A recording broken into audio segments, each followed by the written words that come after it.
The advice and opinions expressed by the host of Autism Live and her guests are meant solely as suggestion and should not be in any way construed as child-specific advice. Any choices you make in determining your child's treatment are completely at your own discretion.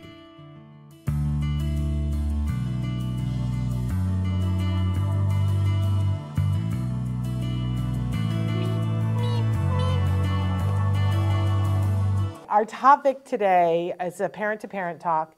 Our 10 favorite tips for what to do when things aren't going well at school. Now, I'm going to do what we normally do here, where I'm going to run down through these top 10 for those of you who need to run and have very little time. But then I'm going to go back and we're going to dig into each one of them, okay? Let's start out with number 1. You always have the right to call an emergency IEP, and we'll talk a little bit in the longer talk about when and why you would do that, but that is always your fail-safe, that you can call an emergency IEP, and I hope that you are doing that. Number 2, you want to gather as much information as you can so that you understand exactly what the problem is, and that's hard, but think of gathering information. Some of my favorite questions are asking what's happening before whatever is happening and knowing who has eyes on the situation. I think you're going to find a lot of times that the answer to the second one is no one, and that might be the problem. But you want to be and you have the right to this information about knowing what's happening, what happened before, and who has eyes on the situation, plus a bunch more questions I'm going to go over in a minute. Number 3, here's a long list of things that you can ask for. You can ask for an IEE, you can ask for a SIA evaluation, you can ask for an FBA, you can ask for an LRE evaluation, a recreational aid eval, preferential sitting, a one-on-one aid, accommodations, push-out, pull-ins. That's just a beginning of the list. And if you don't know what some of those letters are, you've come to the right place, because we are going to talk about what each and every one of them is and why it might be helpful to you and your kiddo today in the longer talk. Number 4. There's number 4. I'm going to ask you to consult with your ABA provider. And if things aren't going well at school and you don't have an ABA provider, I'm going to ask you to consider getting an ABA provider, because we can't put it all on the school. We can't just say, you guys take care of it and we'll be at home doing that.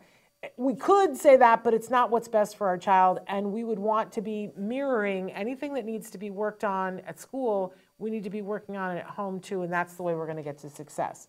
We'll talk more about that in a second. Number 5, you're going to prioritize safety.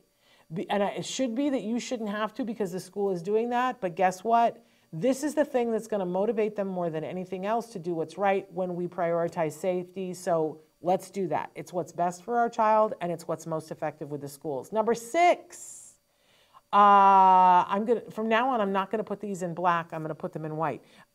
Make sure that school is fair. No matter what we figure out, we're going to put it through that litmus test. It has to be fair. They can't be asking your child to do something that's not fair. That's not right. We're advocates for our kiddos, and this is the be-all. Safety and this, boom, right? If we know that we have those 2 things, we're going to be in good shape. Number 7, we're going to create a brand new plan, and you're going to do that with school. But if things aren't working now, we're going to figure out what's wrong, and then we're going to create a new plan. And I'm going to tell you how you're going to involve yourself in that to make sure that it works. Number 8, we are going to check in daily on that plan. I know we all want to have that Ron Popeil thing where we set it and forget it. No. It doesn't work that way with the school. You have the IEP and everybody thinks set it and forget it. No, you got to check in daily, and I'm going to tell you how you can do that easily. Number 9, you got to ask for help. And this is the hardest thing, right? Because we all feel like, I should be able to do this myself. I don't know anybody who does this by themselves. We have, for those of you listening to podcasts, we have an image of a car in a pit stop with a bunch of workers working on all ends of the car.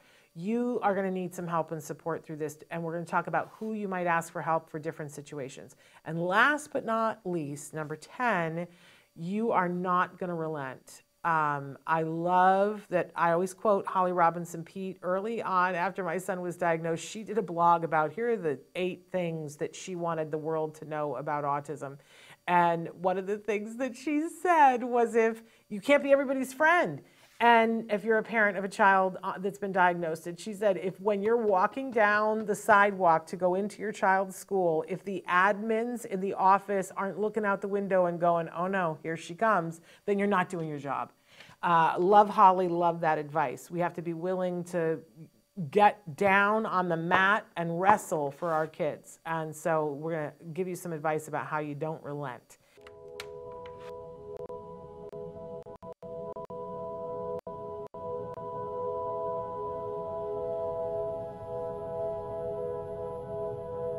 If you found anything helpful in this video, please give us a like. In fact, make sure that you smash that subscribe button on YouTube and give us a like on Facebook.